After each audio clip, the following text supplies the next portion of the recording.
Boa tarde, que a graça e a paz do nosso Senhor Jesus Cristo vivo venha guardar nossa mente e nosso coração nesse tempo que se chama hoje, mais um dia para meditação nas Escrituras, um dia tão especial, um dia que o Senhor nos concedeu vida e vida em abundância somente em Cristo Jesus, autor e consumador da nossa fé. Tô aqui num cenário diferente, né, que eu vim para casa da minha mãe hoje e vou fazer a live daqui. Então já quero fazer uma oração. Senhor, Tu és Deus, Tu és o Deus que nos vê, o El Roi. Não importa onde nós estamos, Senhor, não importam as circunstâncias, importa que o Teu amor dura para sempre. O Teu amor vai até as nuvens, a Tua fidelidade alcança os céus. Tu és Deus. Tu és soberano, és perfeito, és bendito. Tudo é por Ti, para Ti, tudo vem de Ti. Nós Te louvamos e agradecemos por mais um dia que o Senhor nos deu a oportunidade de ler a palavra, de estudar, de falar sobre ela. Que privilégio, Senhor. O privilégio é todo nosso de conhecer as profundezas do Senhor, da riqueza da Tua glória, dos tesouros escondidos aqui na Tua palavra, nas Escrituras. Obrigada, nós Te louvamos e agradecemos. Sejam bem-vindas, Deus abençoa. Nilde, Vanilda, prazer ter vocês aqui comigo hoje. Estou aqui na casa da minha mãe. Ai, hoje foi um dia atípico. Eu levei meus filhos pra escola. Quando a gente chegou na escola, cadê as mochilas? Esqueci em casa. Aí, pra não ter que ir de novo lá no meu bairro, voltar aqui e trazer a mochila, eu falei, mãe, eu vou ficar na tua casa, me receba lá. Mas casa de mãe é nossa casa sempre, né? Então, gente, hoje nós estamos meditando num trecho da Escritura que é muito especial, né? Que é o Salmo 91. Nós vamos meditar do 91 até o 95. São sempre 5 salmos, né? Amanhã do 96 até o 100. E aí na quinta-feira nós temos um dia atípico. Nós temos 15 salmos que não são muito pequenininhos pra gente poder meditar. E daqui a pouco a gente já tá terminando esse livro pra gente estudar Provérbios, que vai ser maravilhoso também. Eu estudei bastante o Salmo 91 porque eu queria focar nele. Eu queria destrinchar cada versículo, porque é um salmo muito conhecido. Muitas pessoas sabem o Salmo 91 de cor, né? Cada palavrinha. E muitas das vezes nós, os cristãos, nós temos uma visão errada do que é o Salmo 91. Muitas pessoas têm o Salmo 91 como um amuleto. Tem pessoas que têm uma Bíblia em casa, abrem essa Bíblia no Salmo 91 e colocam ela ali como se a Bíblia aberta, não praticada, mas só o livro aberto pudesse de alguma maneira trazer proteção para aquela família.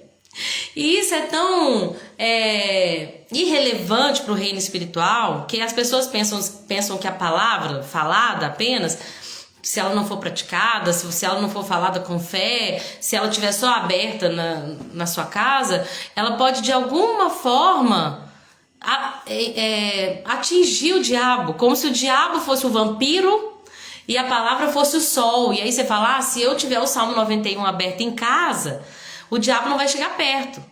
Só que isso é um erro, por quê? O próprio diabo declarou o Salmo 91 para Jesus. Só que ele distorce tudo.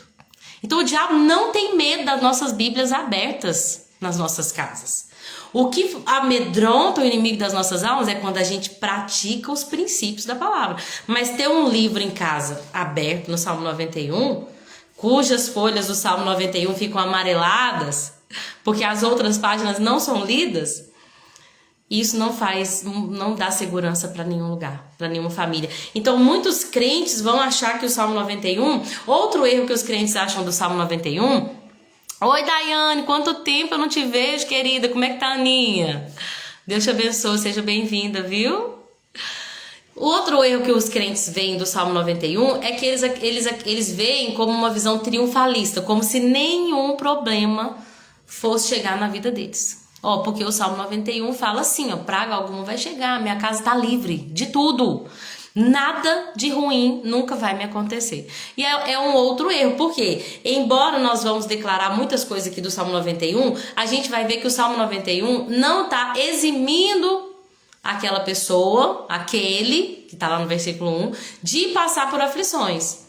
Mas que apesar das aflições será guardado se estiver na presença de Deus. Então não é uma pessoa que está livre, não. Porque eu tenho óleo ungido, porque eu tenho o Salmo 91 decorado, então o diabo, nenhuma aflição, nenhuma, nunca vai atingir minha casa, minha família. Pode vir Covid, gripe, tempo de frio, tempo de calor, nós somos intocáveis. Às vezes é essa a ideia que muitos crentes têm, né? Eu vou declarar o Salmo 91 todo dia de manhã e nós nunca vamos gripar, nunca vamos adoecer e nunca vamos perder dinheiro. Não é exatamente isso que nós vamos ver do Salmo 91. E aí a gente vai ver, porque a gente nunca pode pegar uma escritura de forma isolada. Gente, o próprio Cristo padeceu. Nós acabamos de meditar no livro de Jó e descobrimos que o sofrimento ele faz parte da nossa vida porque é um tratamento, é um processo, pode ser usado por Deus para nos refinar, pode vir por causa de pecado também, claro. Mas acordar de manhã e decorar um salmo e falar ele não nos exime de passar por sofrimento. Mas existe uma pessoa, um tipo de pessoa que ele não quer dizer que ele nunca vai passar por sofrimento, mas mesmo em meio à tribulação, ele vai encontrar um refúgio na presença de Deus. Eu até deixei uma foto na minha galeria, eu queria ver se eu conseguia compartilhar aqui. Deixa eu ver se eu consigo compartilhar. Eu vi que tem como. Eu olhei, eu vi que tinha como compartilhar a tela, gente. Mas eu acho que eu não vou conseguir agora, não. Depois eu tento de novo. É uma águia no meio de uma nevasca. Falei sobre essa imagem há pouco tempo. E aí no meio da nevasca, uma águia toda cheia de gelo. De repente ela abana as asas assim, abre as asas e lá estão os filhotinhos seguros. Essa é a ideia que Deus quer nos trazer. De como nós podemos estar refugiados nele, apesar das circunstâncias. Dani, Cristina, seja bem-vinda, querida. Deus te abençoe. Que um prazer para mim estar com vocês aqui, viu? Chiquinha também. É uma bênção, gente. Essa oportunidade Deus nos deu para estar falando da palavra, né? Então esse Salmo 91, ele vai falar de um tipo de pessoa que não está livre de passar tribulações, mas que está guardado delas, no sentido de que não é que elas não vão vir, mas quando elas vierem, Deus vai ser o amparo, Deus vai ser o refúgio, Deus vai cuidar do coração dela, Deus vai cuidar da salvação dela, Deus vai cuidar da alma dela. Amém? Porque no mundo nós vamos ter aflições, mas vamos ter bom ânimo, porque Jesus venceu o mundo.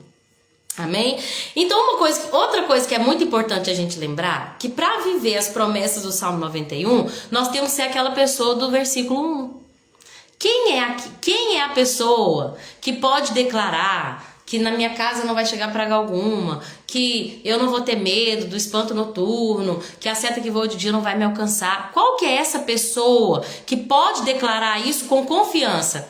É aquele que habita no esconderijo do Altíssimo e que descansa à sombra do Onipotente. Essa pessoa vai dizer ao Senhor, ou do Senhor: Ele é o meu Deus, Ele é meu refúgio, a minha fortaleza, nele confiarei. Essa pessoa, aí o salmo já muda, né? Por quê? Porque Deus vai livrar essa pessoa do laço do passarinheiro, da peste perniciosa, vai cobrir com as suas penas, debaixo das suas asas estará seguro. Só que para a gente viver a promessa, a gente tem que entender que tem uma condição. Não é todos, porque todo mundo é filho de Deus. Não, a Bíblia diz que filho de Deus é aquele que crê em Jesus, não é? Fala assim: mas todo aquele que nele crê será feito filho de Deus. Ele veio para os que eram seus, mas os israelitas, não receberam.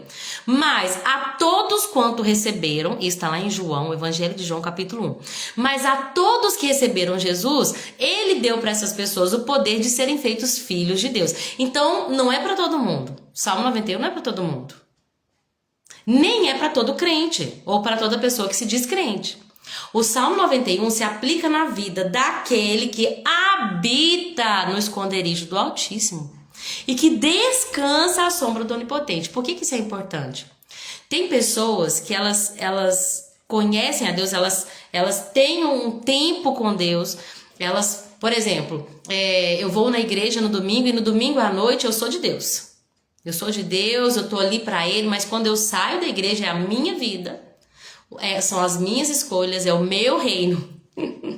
Eu não esqueço quando o Edmond estava falando que eles estavam fazendo uma escolinha de futebol numa escola lá lá em Meireles, pelo Ebenezer.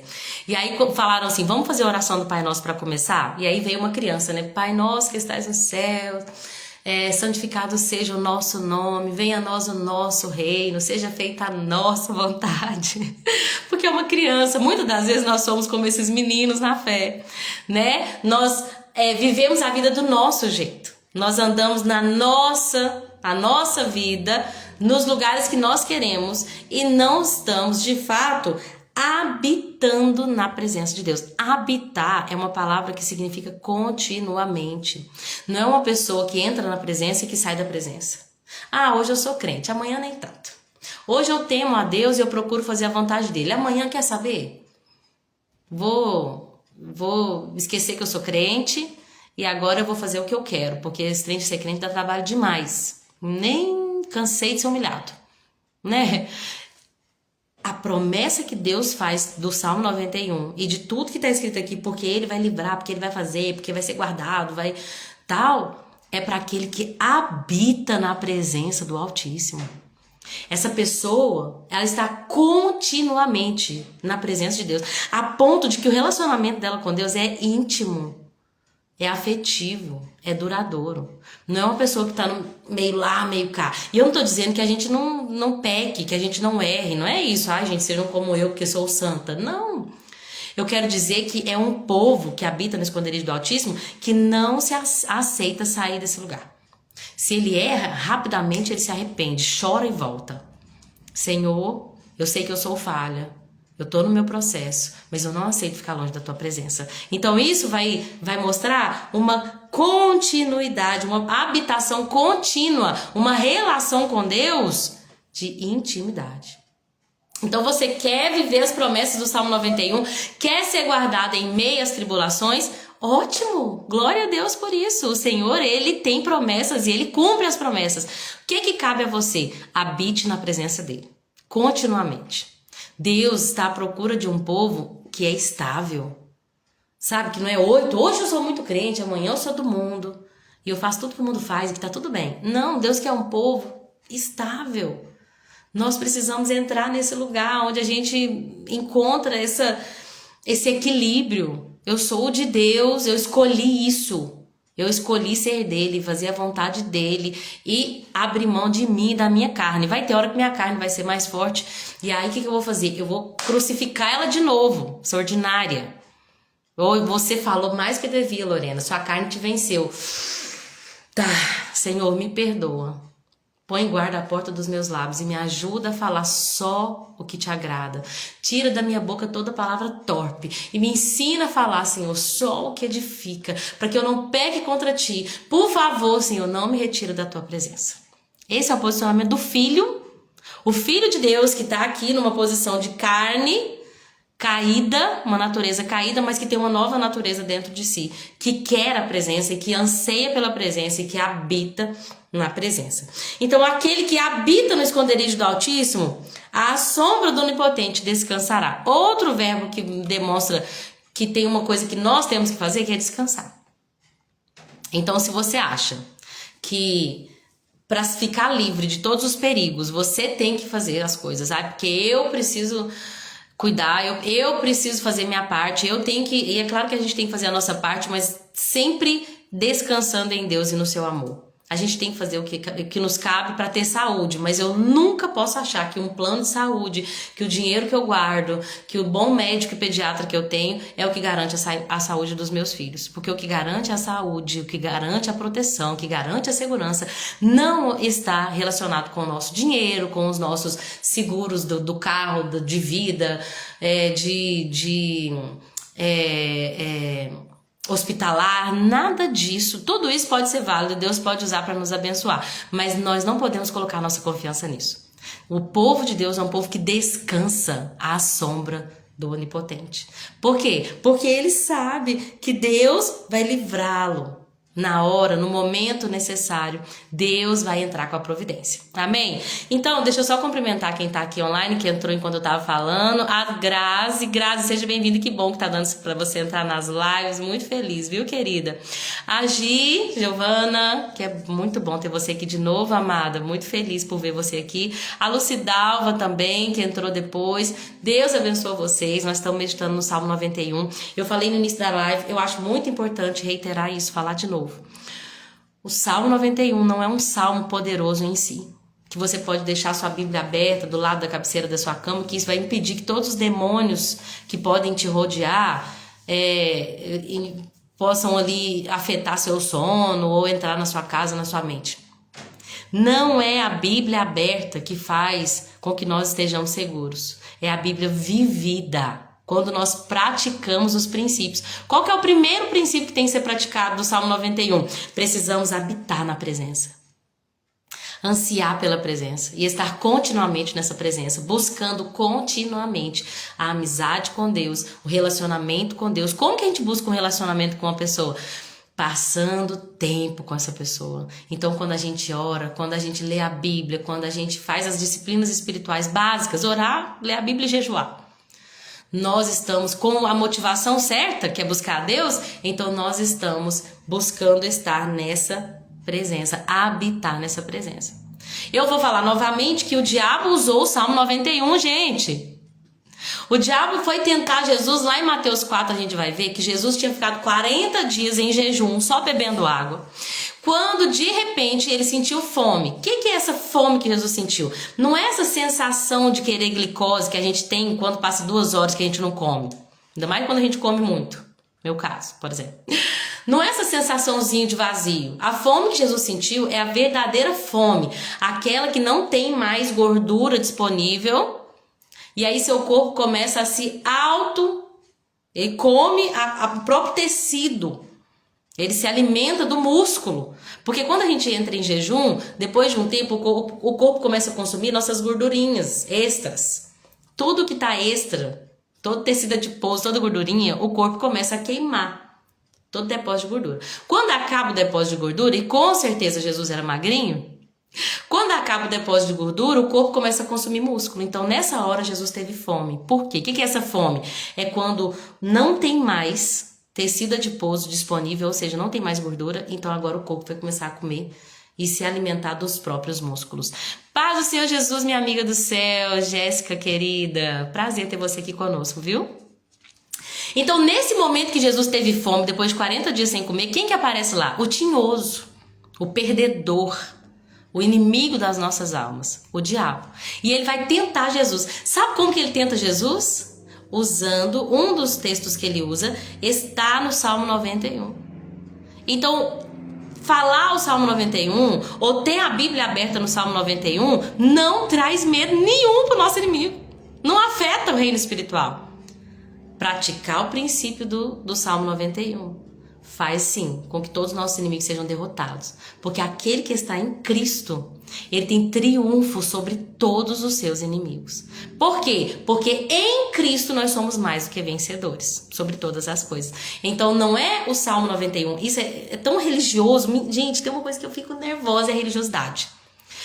Uma pessoa achar que simplesmente por fazer uma coisa, ela vai encontrar nessa coisa qualquer tipo de recompensa, como se a gente quisesse barganhar com Deus. Eu vivo a minha vida do meu jeito, mas eu vou pagar uma promessa aqui e eu espero que o Senhor me abençoe. Como se nós quiséssemos comprar Deus. Na verdade, para a gente andar na presença de Deus, a gente vai entender que tem muitas renúncias que são necessárias. Nós vamos renunciar à nossa vontade, à nossa carne, ao nosso eu. Vamos tomar a nossa cruz, abrir mão dos nossos próprios interesses para habitar nesse esconderijo do Altíssimo e descansar à sombra do Onipotente. Amém?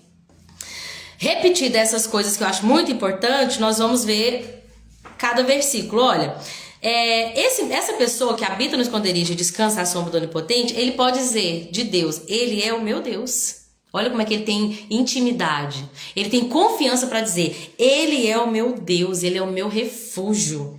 Ele é a minha fortaleza e nele eu confiarei. Aí, vai falar por quê? O que acontece com essa pessoa? Deus vai livrar essa pessoa do laço do passarinheiro e da peste perniciosa. O laço do passarinheiro, eu pesquisei, é como aquelas armadilhas que as pessoas colocavam para apanhar pássaros. Quando fala que Deus vai nos livrar do laço do passarinheiro, isso significa que as armadilhas que o inimigo coloca, mesmo as mais sutis, porque o pássaro nós vamos entendê-lo como um ser inocente. É alguém que é inocente, que está ali entrando dentro daquela armadilha sem ao menos perceber que aquilo é uma armadilha.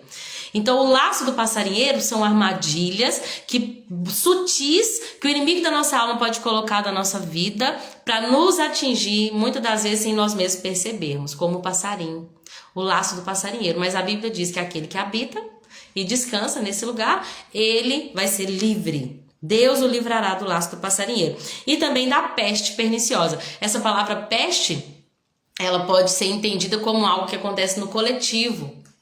É essa palavra aqui que ela tem, deixa eu ver se é essa mesmo. Que eu escrevi aqui, que ela tem uma conotação como pode ser também uma epidemia, ou seja, algo que pega em uma coletividade. E a palavra perniciosa significa algo maligno, ou seja, esse Salmo 91, ele não está se referindo apenas a coisas físicas, mas principalmente a coisas espirituais. Quando a gente recebeu o Espírito Santo e ele nos ensina a palavra de Deus, a gente vai entender que tem muita coisa física na palavra de Deus, mas a maioria delas, das promessas que nós recebemos na palavra de Deus são espirituais. Então, o que nós entendemos aqui? Que quando nós estamos no lugar da presença de Deus, Deus nos livra das armadilhas do diabo, que fica ao nosso derredor, gente, procurando uma brechinha. E isso não tem que causar medo em mim do diabo, mas medo do pecado, porque o pecado gera a brecha. Quando eu abro a brecha, o diabo entra. Então não tem que ficar assim, ai, o diabo tá furioso. Gente do céu, deixa eu falar um negócio pra vocês, em nome de Jesus. O diabo tá furioso, isso é ótimo. Se o diabo tá furioso com a sua vida, isso é muito bom, porque você tá fazendo o que é certo. Se o diabo estiver feliz com você, Deus soberano, criador dos céus e da terra, não está. Eu tenho uma raiva quando alguém chega pra mim e fala assim, nossa, porque o diabo tá furioso. Eu falo, graças a Deus.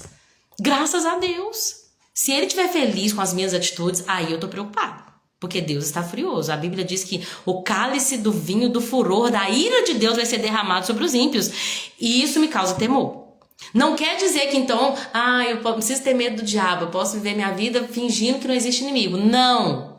Nós estamos atentos a quê? A Deus, a vontade dele, a palavra dele. Eu procuro não pecar. Se eu peco, logo eu peço ao advogado que está do lado do trono para que ele me purifique dos meus pecados. Eu estou, atento. Imagina que você está no meio de uma guerra, na Segunda Guerra Mundial, os alemães estão escondidos em barrancos, né? Barreiras, que é o nome que fala, e você tá lá. Você acha que você vai andar assim como se não existe inimigo no meio da guerra? Não vai.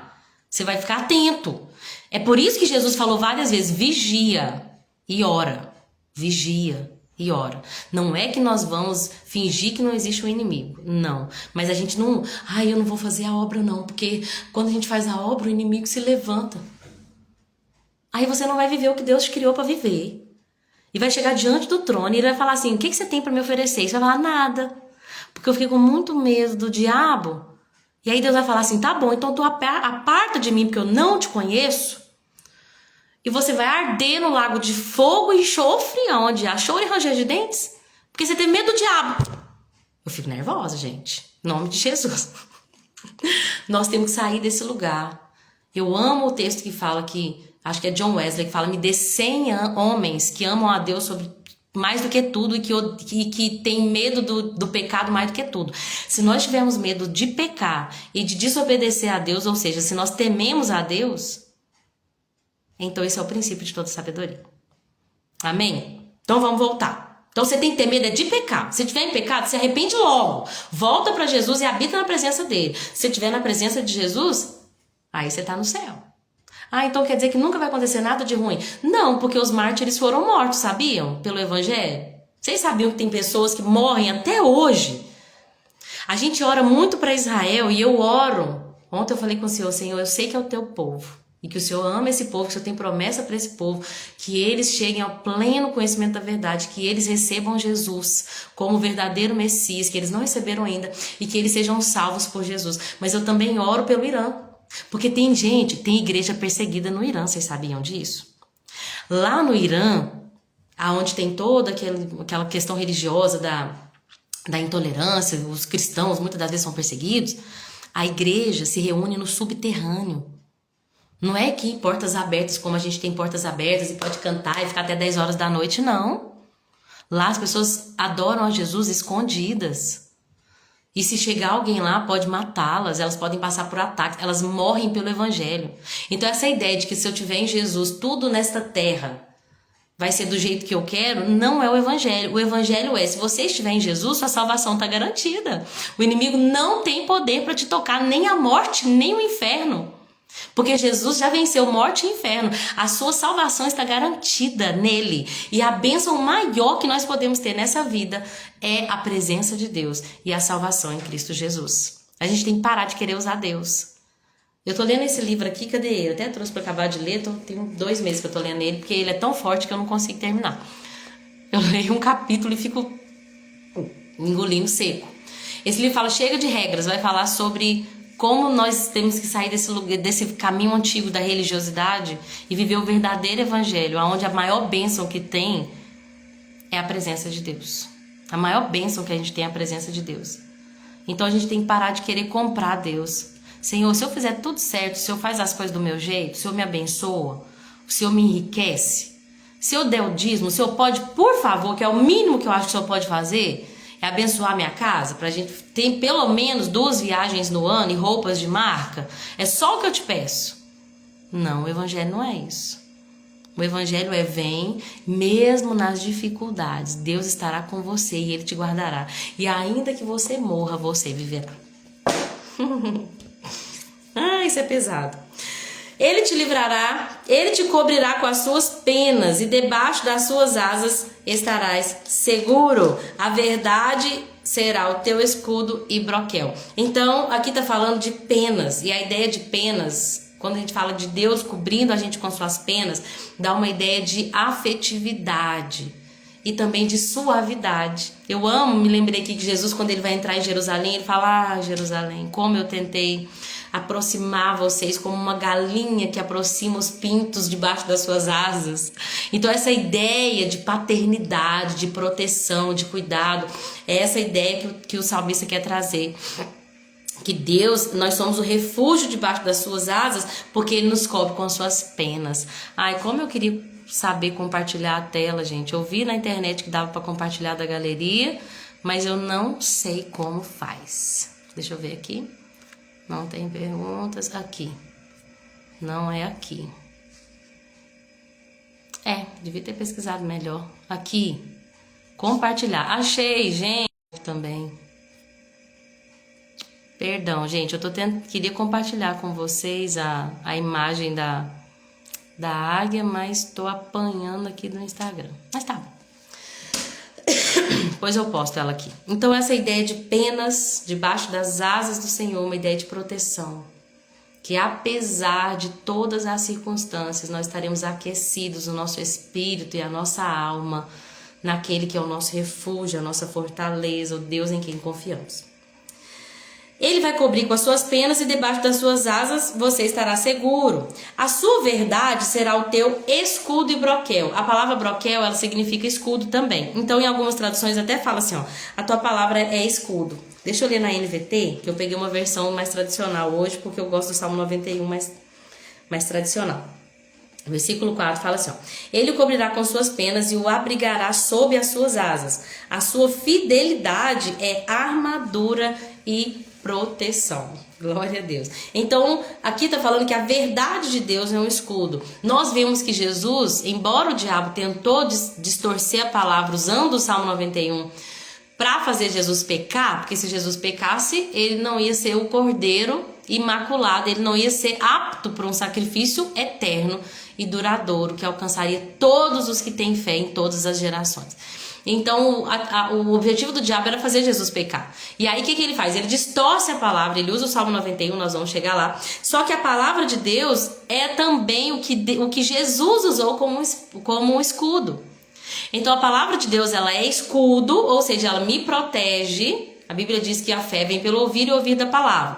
E a armadura de Deus, nós vamos ver que tem o escudo da fé. Então a palavra de Deus gera fé no meu coração. Quando o diabo lança um dardo inflamado, o escudo da palavra é a minha proteção. Ele é uma arma de defesa. Isso é muito importante. Por quê? Porque isso nos mostra que nós crentes temos que estar lendo a Bíblia, gente, diariamente, mergulhado nela.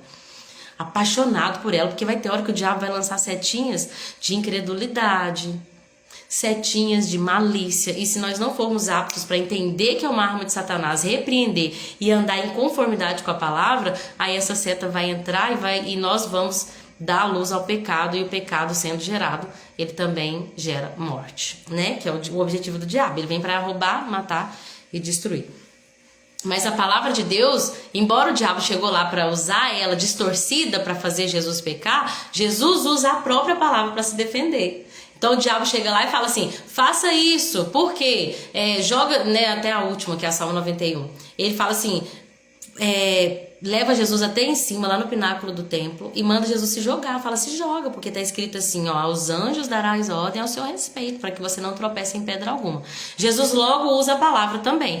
Também está escrito, não tentarás ao Senhor teu Deus. Então, quando o diabo joga uma seta, distorcendo às vezes até a própria palavra, nós temos que ser rápido para entender a palavra no todo. Por isso, gente, que é muito perigoso ter a Bíblia como um amuleto, e aí a gente sabe só versículos isolados. Por isso que o crente tem que ter contato com toda a escritura. A gente tem que saber toda a Bíblia. E não quer dizer que quando eu falo saber, não é decorar. A gente tem que ter contato com as escrituras em seu contexto geral, porque ela não se contradiz hora nenhuma. Ela se completa. Então, se o diabo pega uma coisa e distorce, o diabo citou o Salmo 91, mas desconsiderou Deuteronômio, quando Moisés, cheio do Espírito Santo, fala, não tentem ao Senhor teu Deus. Por isso que nessa hora o crente tem que estar fortalecido com a palavra de Deus. Amém? E aí fala que essa pessoa não vai ter medo do terror de noite, nem da seta que voe de dia. Eu não sei se você tem medo de alguma coisa. Ontem mesmo, eu tô me lembrando aqui que eu li num livro que eu leio, um capítulo todo dia, O Poder da Mulher que Ora, e fala sobre o medo nocivo. Aqui tá falando que aquela pessoa que habita no esconderijo do Altíssimo e que descansa à sombra do Onipotente, essa pessoa ela não vive com medo. Ela não tem medo do terror de noite. Quantas pessoas vivem aprisionadas em medo? E eu já fui uma dessas. Eu já tive muito medo de, meu marido agora vai viajar, como é que eu vou fazer? Eu não posso dormir sozinha. Meu Deus, quando eu era nova, eu tinha que encostar na minha irmã, já falei com vocês aqui. Depois eu descobri que isso esqueci a palavra, era hereditário. A minha avó até hoje dorme com a coberta na cabeça, pode ser o calor, pode estar o calor que tiver. Onda de calor, 40 graus Celsius, e ela acorda toda molhada de suor, porque ela ainda tem, infelizmente, eu oro para que ela seja liberta em nome de Jesus, ela ainda tem medo do terror noturno. Meu pai passou muito por isso, hoje eu creio que ele tá melhor, mas assim, eu me lembro dele colocar o Salmo 91 aberto na cabeceira da cama. Eu acredito que o Senhor já libertou boa parte disso, até porque minha mãe trabalha à noite já há alguns anos, e Deus sabe de tudo, né? Minha mãe tá assistindo aí, né, mãezinha? Deus, ele sabe de tudo que a gente precisa. Mandar um beijo aqui pra dona Leni, mandar um beijo pra minha mãe. E Deus colocou minha mãe para trabalhar à noite, e meu pai foi obrigado a dormir sozinho todas as noites. E isso eu creio que era um trabalhar de Deus. Mas muitas pessoas, e aí veio na minha vida também. Então minha avó, meu pai, e na minha vida eu tinha muito medo. Muito medo, medo de ver vulto. Nunca vi. Medo de o morto voltar. Por quê? Porque eu não conhecia a palavra. Hoje eu conheço a palavra, e se qualquer pessoa vier aqui fisicamente, que eu sei que morreu, aparecer na minha frente, já repreendo o Satanás. Fala, opa, porque eu sei que você não volta. Eu leio a Bíblia diz que nós vamos pro pó, e pro pó nós vamos voltar. Então ninguém pode voltar aqui na terra. Se eu tô vendo um morto aqui na frente, eu já sei que é o engano do malicioso, do tinhoso. E aí já repreenda em nome de Jesus. Por isso que a palavra é um escudo. Por isso que a palavra é um escudo. Porque quando o diabo vem para trazer engano, é o Chico Xavier que está escrevendo aqui. Não é. É engano do maligno. Porque a palavra deixa claro que eles não voltam. As pessoas que já morreram, que já passaram, tem um abismo que separa elas de nós. Então, quando a gente tem a palavra, a gente não tem medo. Quantas pessoas morrem de medo de tudo? Elas vivem uma vida paralisadas pelo medo. Eu tenho medo de dirigir, eu tenho medo de ter filho, eu tenho medo de casar e não dar certo, eu tenho medo de ir na igreja e o diabo levantar, eu tenho medo dos meus filhos morrerem, eu tenho medo do meu marido morrer, eu tenho medo de morrer, eu tenho medo de ficar doente, eu tenho medo de ter câncer, eu tenho medo. E tudo isso são coisas que, de fato, são preocupações que um dia pode acontecer. Mas isso não pode nos paralisar. Morrer todo mundo vai. Então a gente vai viver uma vida inteira com medo de morrer paralisados dentro de casa, porque se eu sair lá fora eu posso ser atropelado.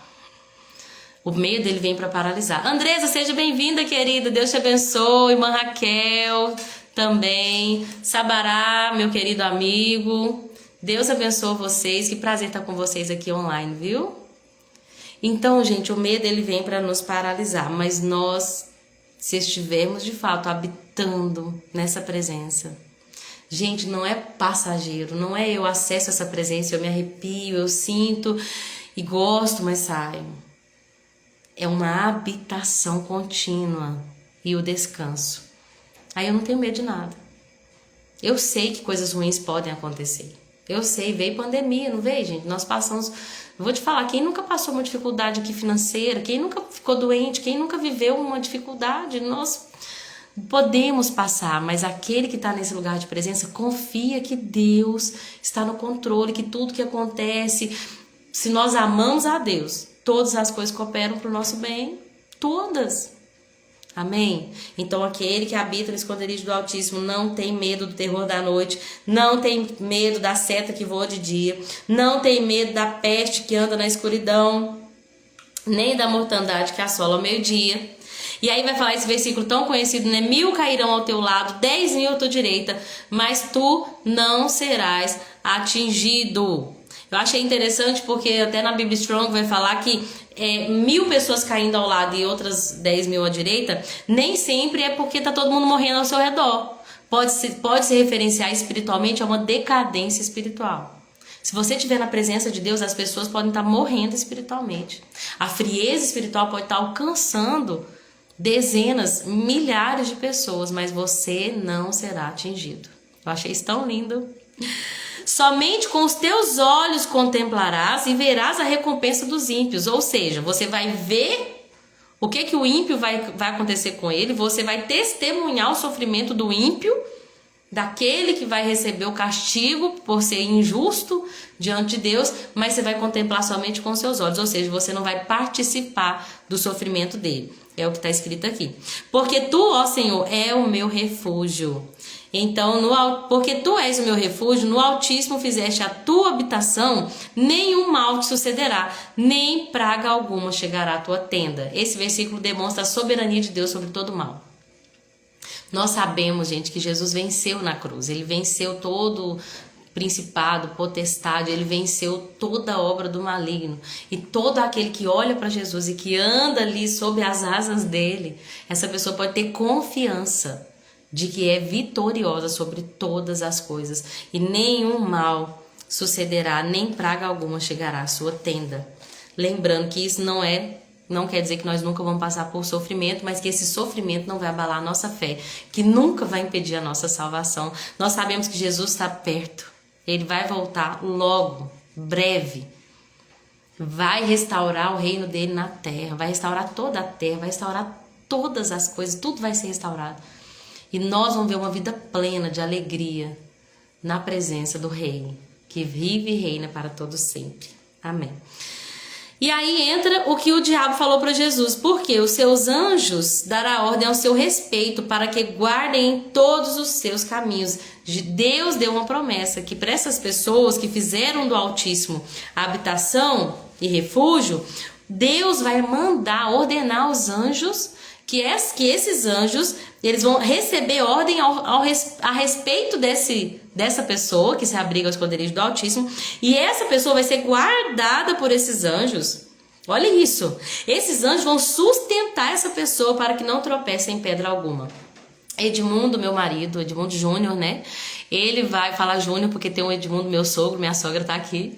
Então o meu marido vai dar uma aula de angelologia e demonologia, dia 5 de julho, lá na sede do Ministério Fogo e Luz. Se você quer saber como que Deus trabalha com os anjos, como que os demônios também, né? Quem são os demônios e como que eles trabalham, como que funciona no reino espiritual, não perca essa aula. Vai ser incrível. Deus usa os anjos? Sim, eles são espíritos ministradores. Deus usa anjos, sim, eu creio, gente. Eu não só creio, eu tenho certeza, porque é o que a Bíblia diz e eu tenho total confiança no que a palavra de Deus diz. Sabe aqueles vídeos que a pessoa passou e o carro raspou assim 1 milímetro e não pegou? Eu creio que os anjos, eles estão ali, muitas das vezes mandados por Deus. Assim como os demônios, eles, para a pessoa que permite, quando Deus também permite, eles têm influência no reino físico, eles podem influenciar o reino físico, trazendo, como Jó viveu enfermidade, trazendo ali todo o sofrimento que Jó teve, assim também tem os anjos que Deus envia. A Bíblia diz que o anjo acampa ao redor do justo, daquele que o teme, né? Então, se Deus, ele permite, ele envia anjos sim para guardar. Eu sempre oro quando meus filhos vão para a escola, eu falo, Senhor, coloca um anjo para guardar, coloca um anjo à direita para guardar a Cecília, coloca um anjo à direita do José, não permita, Senhor, que nenhum mal os aconteça. E isso, novamente, nós sabemos que se acontecer alguma coisa, Deus, ele está no controle, ele é soberano e tudo coopera para o nosso bem. Mas a nossa parte a gente tem que fazer, né? E crer que Deus também nos guardará. Uma coisa que eu acho linda sobre esse versículo, gente, vamos lá para Mateus. Por quê? O diabo chegou lá e falou assim, lança-te daqui, porque não está escrito que aos seus anjos dará ordem ao seu respeito para te guardar? O diabo queria fazer Jesus pecar.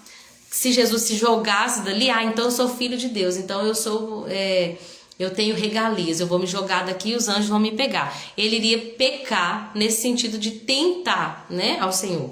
Então, mas o diabo falou o que para Jesus? Ele falou assim, olha, os anjos vão te servir, eles vão te guardar, eles não vão te deixar tropeçar. E Jesus falou, não, eu não vou me colocar numa situação para que um anjo venha. Eu não vou arriscar a minha vida para que aí um anjo venha me resgatar, porque assim eu estaria tentando. Só que sabe o que acontece?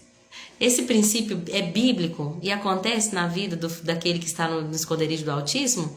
Sim, por quê? Jesus não se colocou numa situação onde era necessário que os anjos o guardassem. Ele não foi imprudente. Só que a Bíblia diz que quando acabou a tentação de Jesus, deixa eu colocar aqui qual que é o versículo, gente. Quando acabou a tentação de Jesus, quando o diabo foi embora, deixa eu achar aqui. Versículo 11. Então o diabo deixou, e eis que chegaram os anjos e o serviram. E o serviam. Então, o que Deus falou muito ao meu coração? Olha, Jesus não se colocou numa situação que era necessário que os anjos o guardassem, mas logo que ele venceu, Deus enviou anjos para servir Jesus. Tem uma outra passagem que um anjo também vai ali para poder ajudar Jesus, está em Lucas 22:43. A Bíblia diz que Jesus ele está ali passando por grande angústia, aflição no Getsêmani, suando gotas de sangue. A Bíblia diz que Deus enviou um anjo para dar força para ele, para poder incentivar ele. Deixa eu ler, Lucas 22:43.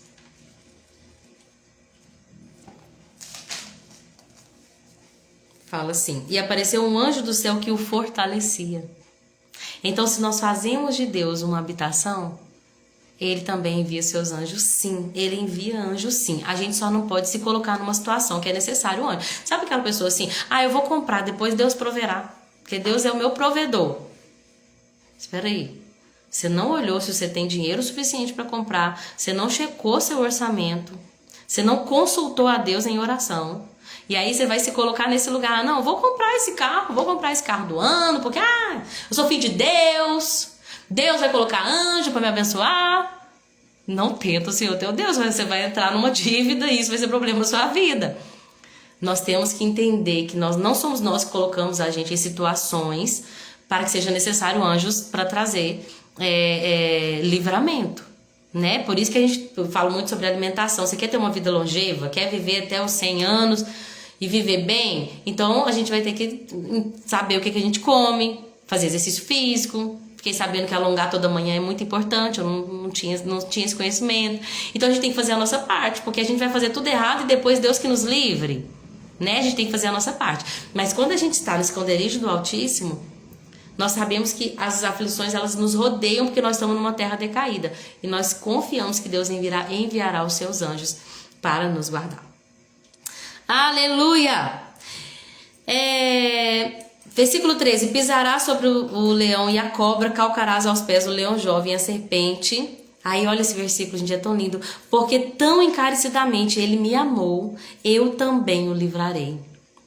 Pô-lo-ei em um retiro alto, porque conheceu o meu nome. Deus começa a falar assim, olha, ele se apegou a mim. Em outras traduções fala, ele se apegou a mim. Deixa eu ver se aqui também é nessa. Não, tem uma outra tradução. Fala assim, ó, porque ele se apegou a mim, porque ele me amou, também eu o livrarei. Qual que é a nossa parte? Nos apegar a Deus. Quero ser amiga dele, eu quero conhecê-lo, isso me move. Isso deve me mover. Eu tenho que acordar toda manhã pensando como eu posso conhecer mais a Deus hoje. O que eu posso fazer para agradá-lo hoje? Qual é o prazer do coração de Deus? De Deus. Perdão, gente. Deixa eu beber uma água aqui.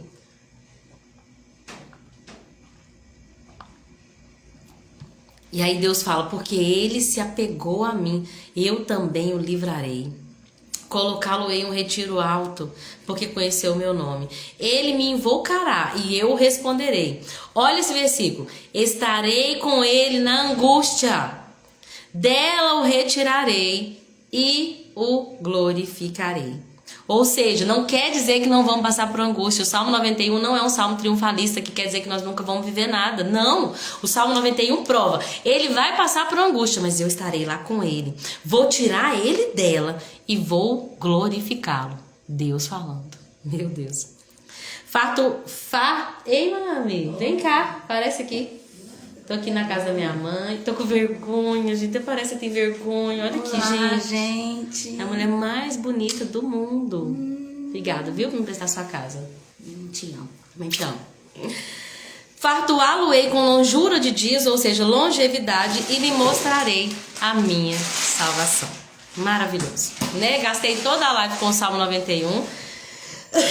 Que nós viemos praticar esses princípios. Então, eu vou falar muito rapidamente até o 95 para poder terminar. Amém? Capítulo 92 é um hino de louvor e de celebração à grandeza de Deus. O capítulo 92 de Salmo é um salmo muito lindo, muito lindo. Ele vai falar como é bom cantar louvores ao Altíssimo, como é bom falar do amor de Deus, da sua fidelidade. O Senhor é a nossa alegria, nós cantamos de alegria por suas obras. E aí tem uma coisa muito linda no Salmo 92, que ele contrasta os perversos, ou seja, os inimigos de Deus, e o justo.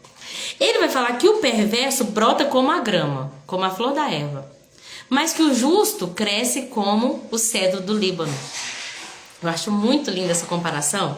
Eu até fiz um estudo, eu vou falar rapidamente sobre isso, mas para poder só falar do versículo, olha esse versículo, fala assim, ó, mesmo na velhice, o justo vai continuar produzindo fruto, continuarão verdes, verdejantes e cheios de vida. Uau! Mãe, a Grazi mandou um abraço pra você. Disse que quer dizer saudades e que você é maravilhosa. Ai, obrigada, vou até amo ela demais. Escutou, Grazi? Falou que te amo, tá? Então, gente, é muito lindo isso. Nós estamos vendo um contraste. O perverso, ele brota como a grama e floresce. Muitas das vezes as pessoas que praticam o mal, aparentemente está tudo bem na vida delas. Elas estão florescendo, elas estão crescendo, as coisas estão dando certo, não é? Ele vai falar isso, os perversos, eles florescem. Só que eles vão ser destruídos para sempre, ou seja, o entendimento de eternidade. O perverso vai ser destruído, mas o Senhor será exaltado. Embora o perverso vai perecer, A mim o Senhor faz como um boi selvagem. O Senhor me torna forte como um boi selvagem. Me ungiste com o óleo da melhor qualidade. E aí ele fala que o justo é como o cedro do Líbano. Então, se o ímpio, quem primeiramente, rapidamente, quem é o justo? O justo, ninguém é justo pelas suas próprias atitudes. O justo é aquele que crê em Jesus e que foi justificado por meio do sangue de Cristo através da fé. Então, qual que é a promessa para o justo? Gente, olha que coisa linda. O cedro do Líbano é uma madeira muito nobre. Nós lemos lá em Reis, em Crônicas, que foi usado cedro para poder criar, né, para poder construir o templo que Salomão construiu, né, o filho do rei Davi, e também os palácios, o palácio do rei Davi, depois o palácio que Salomão construiu para a esposa dele. Então, o cedro é uma madeira nobre, ela é uma madeira muito densa e compactada. Como ela cresce muito devagar, é um crescimento muito lento, vai pegando. O crescimento do cedro do Líbano é tão lento que a madeira é densa. Ela é tão densa e tão compacta que ela se torna resistente a bactérias e fungos, ou seja, aos ataques externos. Ela se torna resistente porque ela vai crescendo muito lentamente. Ela cresce tão lentamente que nos 3 primeiros anos, o cedro do Líbano, ele só tem 3 centímetros, 5 centímetros, ele cresce nos 3 primeiros anos 5 centímetros, gente. E para baixo ele cresce 1,5 metro. Ao mesmo tempo que o cedro vai crescendo para cima, depois dos 3 primeiros anos, ele já tá uma raiz muito firmada lá embaixo. O broto, que só tem 5 centímetros nos 3 primeiros anos, começa a crescer de 20 em 20 centímetros a cada ano. E ele chega até mais de 50 metros. O cedro do Líbano, ele cresce lentamente, mas ele vai crescendo até alcançar as nuvens, gente. As nuvens não, mas assim, é uma metáfora, eu tô lendo muito salmo. Ele cresce tanto, tanto, tanto. E não apenas o crescimento dele, mas a longevidade, porque tem cedros do Líbano que são milenares, ou seja, eles já vivem por mais de 1000 anos. Eu li que tem pinheiros nos Estados Unidos que já existem há mais de 5.000 anos, mas o cedro do Líbano há mais de 1000 anos. Então presta atenção nessa comparação. Embora o perverso viva hoje e floresça, parece que tudo está certo para ele, mas o fim dele é uma destruição. Por quê? Ele é como a grama, como a erva do campo, que hoje está aqui, mas logo logo morre. Só que o justo é como o cedro do Líbano, ele cresce devagarzinho. Mas quando ele começa a crescer, ele cresce e forte. Ele cresce como uma madeira nobre, forte, resistente às adversidades, aos perigos que estão ao redor. E ele vai crescendo, crescendo. Enquanto o perverso já acabou a vida dele há muito tempo, o justo, ele continua vivo pela eternidade. Por quê? Porque ele foi justificado por Cristo. E aí nós acessamos a eternidade com Cristo Jesus. A nossa fé, gente, ela é muito parecida com a fé, com o cedro. Quando a pessoa começa a fé, ela começa a crescer na fé, ninguém vê. Nos 3 primeiros anos são 5 centímetros, né? Ninguém vê. Mas a raiz, ela começa a ser forte a ponto de que pode vir um vento que for, mas aquela árvore não cai. Minha amiga Andréia, seja bem-vinda, querida. Paz do Senhor Jesus. Estava agarrada na palavra, esqueci das horas. É por um ótimo motivo, né? Hoje a Dé vai pregar aqui na sede do Ministério Fogo e Luz e vai ser bênção em nome de Jesus. Então, gente, é muito lindo o Salmo 92. O Salmo 93 é um hino de louvor que reconhece a majestade de Deus, que fala que Ele existe desde a eternidade, que o Senhor é santo para sempre, que o nosso Senhor reina, que o trono dele permanece desde os tempos antigos. Que privilégio para nós sermos o povo desse Deus, o povo adquirido, a nação santa, que participa de um Deus que vive de eternidade em eternidade, cujo trono é sublime e eterno. Uau! Glória a Deus, por nós podemos participar disso, pela graça dele. O Salmo 94 é uma súplica por justiça. A gente vai ver o salmista falar: até quando, Senhor, o justo vai conseguir, o perverso vai conseguir fazer maldade? Até quando as viúvas e os estrangeiros vão ser assassinados, os órfãos? O Senhor eles pensam que o Senhor não vê, mas o Senhor conhece os pensamentos de cada um, sabe que nada valem. Olha esse versículo, 94:12. Feliz é aquele a quem tu disciplinas. Senhor, aquele que ensinas a tua lei, viu? Quando Deus chama a sua atenção, seja feliz, bem-aventurado. Porque feliz é aquele a quem o Senhor disciplina. Tu lhe dás alívio em tempos de aflição. Uau! Se nós nos permitirmos sermos disciplinados por Deus, aprender a melhorar, a querer ser pessoas melhores, de acordo com o trabalhar do Espírito Santo dentro de nós, nos tornando mais parecidos com Jesus. E quando nós somos mais parecidos com Jesus, nós somos levados para a cruz, não esquece. Esse dia eu estava, Senhor, eu quero ser tão parecida com Jesus, e aí logo eu lembrei, se eu for parecida com Jesus, o meu destino é de cruz. E é isso. Se nós conseguirmos morrer como ele morreu, no sentido de nós mesmos, para nossa carne, nós também vamos ressuscitar com ele no dia da sua glória. Amém? E aí, olha que lindo, o salmista diz: se o Senhor não tivesse me ajudado, eu já estaria no silêncio do túmulo. Eu gritei, estou caindo, mas o teu amor me sustentou. Quando a minha mente estava cheia de dúvidas, teu consolo me deu esperança e ânimo. Que lindo. E o Salmo 95, para a gente poder terminar, um hino de adoração. O salmista vai chamar as pessoas, a comunidade. Venham, vamos cantar ao Senhor, vamos aclamar a rocha da nossa salvação. Vamos chegar diante dele com ação de graça. Vamos cantar hinos de louvor, porque o Senhor é grande, ele é rei, o mar é dele, as profundezas da terra, ele tem tudo, ele é o Criador. Vamos nos ajoelhar diante dele porque ele é o nosso Deus. Eu amo esse texto aqui que fala que nós somos rebanho do seu pastoreio. Lindo, né? Não. Imagina que ele é o pastor e nós somos o rebanho do pastoreio dele. Que coisa linda.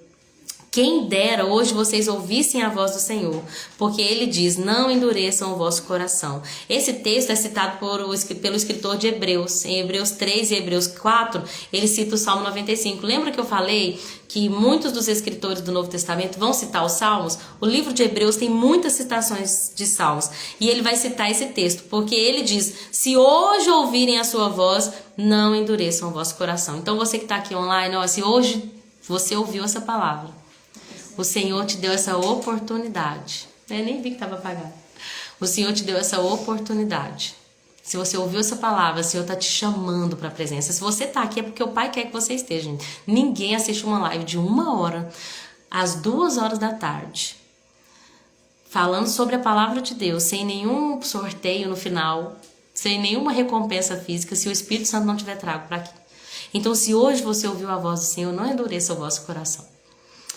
Porque os antepassados fizeram isso no deserto, né? Puseram Deus à prova, o que Jesus não fez. E por 40 anos Deus esteve irado com eles a ponto de dizer, jamais entrarão no meu descanso. Amém? É isso que eu queria falar, quero agradecer cada um de vocês que ficou até o final, minha mãezinha pela ajuda. Minha mãe tá mandando, vem cá, vem você também mandar um abraço pra Dona Leni. Gente, se eu não mandar um abraço pra Dona Leni, minha mãe... Oi, Dona Leni, beijo. Amanhã estarei aí, tá bom? Porque hoje eu não vou trabalhar. Ah, não vai? Não sabia. Beijo pra todos vocês. Beijo, gente. Com Deus. Até amanhã, se assim Jesus permitir. Nilde, um prazer pra mim estar aqui com vocês, viu? Eu queria ver se a Daiane tá aqui ainda. Não tá, não. É que ela pediu oração pelos filhos dela, mas a gente vai orar em nome de Jesus, que Deus possa estar com eles. Obrigada a todos que ficaram até o final, gente. A Andresa, minha querida, amanhã eu vou estar aí de manhã, melhor pedicure da cidade, gente. Eu nunca vi uma pedicure tão detalhada. E eu tô falando isso aqui, não é que ela me pediu, não, tá? É porque eu realmente amo ela, eu amo o trabalho dela. Então, se você tá sem pedicure, estude a Andresa Santos, tá bom? Minha amiga Jéssica também ficou até o final, querida. Deus te abençoe, viu? Amanhã a gente combina.